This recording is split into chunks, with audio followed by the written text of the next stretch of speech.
What is up, guys? It's the Sound Alchemist, part of One Mind Syndicate, and today I'm back to talk about Warhammer 40K. In this one, we are going over an excerpt from Wolfsbane that pits two Primarch brothers at odds. It is none other than Leman Russ and Horus. This could have been a very pivotal moment in the timeline of the Heresy, because this could have been the end to Horus and potentially the end to the Heresy, and it would have changed things dramatically. But let's see what happened in these events that allowed Horus to keep on fueling this engine of war. So without further ado, let's dive right in. Cease. Such power was imbued in that command that all of the warriors faltered before him. Green and gray armored figures stepped back from one another, eyeing each other with unshakable hatred, but they were compelled to hold onto the peace by Horus's word, no matter how much they wished to fight. Bjorn's strike halted in midair and turned aside. His opponents backed away. He looked to his Primarch for guidance, expecting Russ to defy his brother's words and leap to the attack immediately. But he did not. Russ waited, motionless, a look of such dismay on his face that it struck fear into Bjorn's heart. The Lord of Winter and War was decisive, a force of nature as potent as an ice storm, unrelenting and merciless. But the appearance of his brother had unmanned him. A tense calm descended upon the battlefield. "Leman of the Russ, my barbarian brother," said Horus. He lifted his claw and pointed a scythe-talon finger. "You disappoint me. This action of yours is suicide. How foolish you must feel to throw your life away for the sake of loyalty to our abominable father." For the briefest span of time, Leman of the Russ' carefully contrived mask slipped. "Horus, what have you done to yourself?" "I have become what I have always been." Horus grinned. It was too wide and leering, not a human expression, but the smile of something else pushed through a mortal face. It shrank back into its features, and his expression became sorrowful. "Stop this now, Russ. Listen to me. I have learned the truth, I have seen the future, and I know what disaster our father will inflict upon our species. You have been lied to, my brother. Look around you and your ship. These are not the trappings of civilizations you surround yourself with. It is madness. These items are worthy of curs, not you. They accurately reflect the truth of the universe as it is. To improve, you must embrace it, and you will see if you join me." Russ laughed in despair. "You have lost all sense. You are a traitor. You are a tyrant. You are a monster. I am the loyal one, loyal to humanity. You still follow the wicked despot who forged us, eating his lies so eagerly. Do you not see? The Emperor cares for nothing but himself, for he would burn our species upon the pyre to fuel his own ascension to godhood. And you are blind to it. He blinded you the moment he came to your world. Do not blame yourself, Leman. You cannot help it. I do not blame you. Join me, and I will forgive you." "Forgive me?" Russ's laughter grew wild and blended with disbelieving tears. "I cannot join you, brother. Look around you. Please look with honest eyes upon what you have wrought." Horus's princely face took on an ugly aspect. "I thought you would spurn me, for you are a dog. You come when our father whistles, the brave hound that will attack whatever his oppressor commands. Too stupid to know his master's quarry will kill you.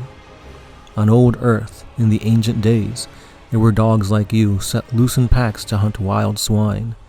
They would attack without hesitation. Though many died, they were bred without fear, their natural form perverted to suit the whims of their creators. Like you, like all of us." He swept his burning gaze over the hall. "But here I see no pack of fearless dogs, only a confused cur and his pups. You are one who has lost his senses, my brother.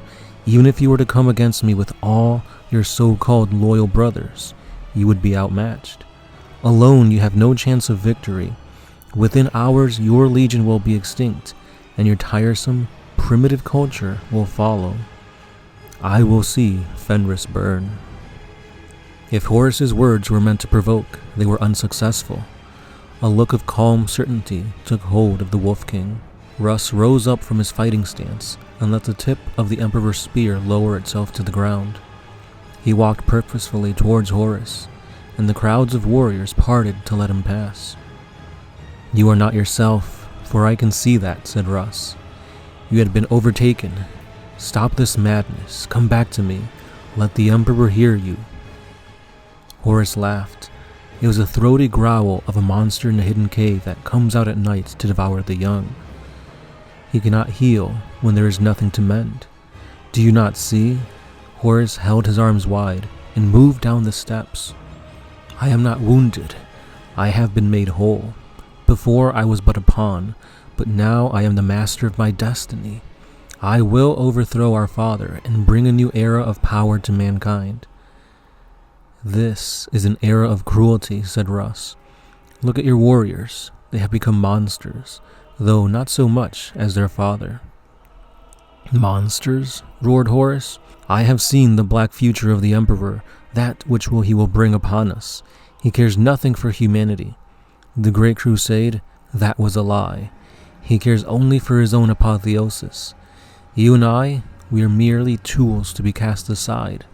He will let the souls of 1,000,000,000,000 humans burn to sate his eternal hunger. This I know." "These things that you are saying, they simply are not true. Listen to yourself," pleaded Russ. "There is still time. Stop." Horus pointed his maul at Russ. "I name you a dupe worthy of nothing but death. However, you are my brother, and there are others of us who fight with me, so I shall offer you the choice one last time. The Emperor told me, the day we first met, that together we could perform such marvelous things. He is a liar, but he was right about that. With you at my side, we can reshape the galaxy. We were the first to stand together. Let us do so again for the profit of all of humanity." "A tempting offer," said Russ, and he gave a half smile. "Save your breath. You know what my reply is. Look at the things within you. You commanded me to strike Magnus down when you dabble with far worse. You did strike him down, so very eagerly. You always were easily led, a hot-headed fool desperate to please as any hound. For a scrap of affection, you would sell your own life." Horus grinned, and 1,000 bolt guns were brought to readiness. He gestured at the strangely armored warriors, and they moved forwards, for it became clear that their strangeness was not down to artifice. They had changed into things that could not be called men. "These are my Luperci. They are a foretaste of what is to come. You look upon the true power of the galaxy right here." "But I am looking at a monster," said Russ. "I have slain my share of them, and you will be the next one." He readied his spear, and Horus grinned thickly. "So be it. I expect nothing else but your loyalist yapping, little wolf, but I was willing to give you a chance to embrace change. Very well. You will die by my hand, and I will take no pleasure in this."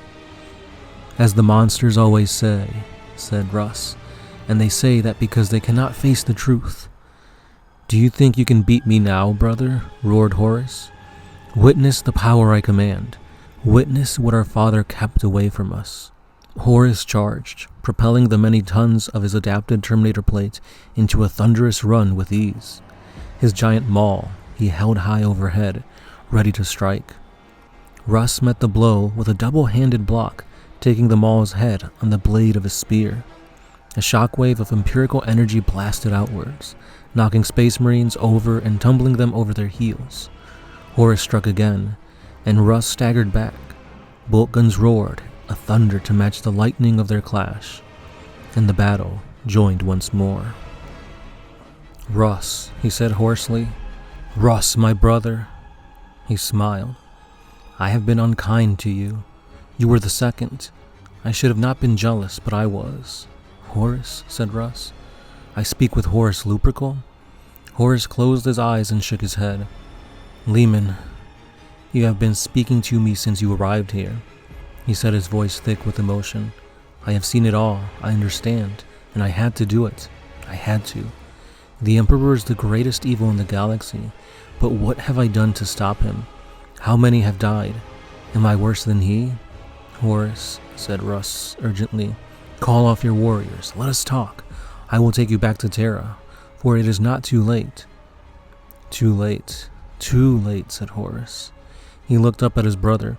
For a moment their eyes met, and Russ saw nothing but regret in his brother's face. Then Horus smiled, and the regret was replaced by triumph. Horus took a deep, rumbling breath, the sort taken by men on the cusp of death. It is too late, Leman of the Russ, said Horus. Far too late for you. Horus shouted, Hear me. This was so loud that the warriors on both sides stumbled and clutched at their ears. I hear you, and I defy you. Horus's words echoed down the eons, coming from a place beyond time and space. This universe will burn as countless others have burned before it. There can be no victory against chaos. If you cannot accept its power and its glory, then you shall die. The Emperor is doomed. I will kill him myself. Before Russ could react, Horus punched forwards with his talon, slamming it hard into the injured side of Leman Russ. The boom of the claws' energy fields rolled over onto the battlefield, drowning out the noise of battle. Russ roared with pain as the talon raked fresh cuts through his armor and gouged deeply into his flesh. The barbs ripped away chunks of muscle. The energy field scorched his bones. With a contemptuous flick, Horus threw him off of the ends of his claws, hurling the Primarch across the chamber. Russ skidded to a halt at the foot of a profane painting, the Emperor's spear clattering down beside him. Smoke issued from the rents I carved into the armor of Alvalar by Horus's talon. Horus grabbed the handle of his maul, forcing his heavily armored body back upright. He gathered his dark majesty to himself again like a cloak. The haggard, suffering figure was gone. Russ could not be sure he had really seen it. So you were good enough, after all, brother. You could have killed me. You should not have hesitated. This weakness is what will cost our father victory, and you so nearly won. And with that being said, guys, we are to the end of another video. So here we see that Leman Russ versus Horus is a battle of wills. You see that Horus hasn't 100% been completely taken over by chaos at this point.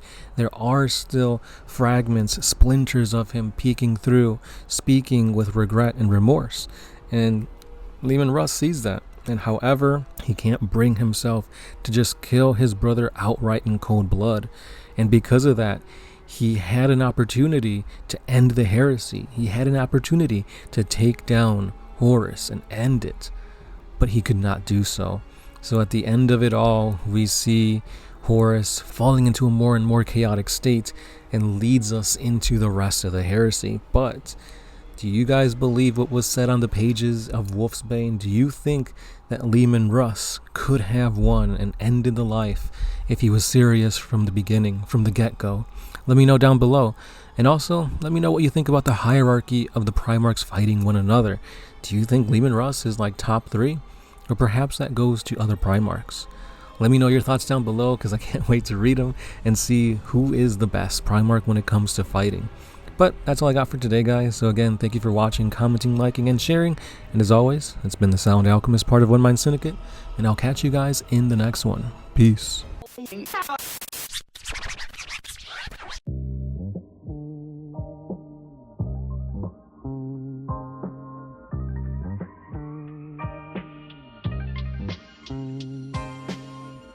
Always used to put my freedom first in any situation. I knew I never had that much to lose.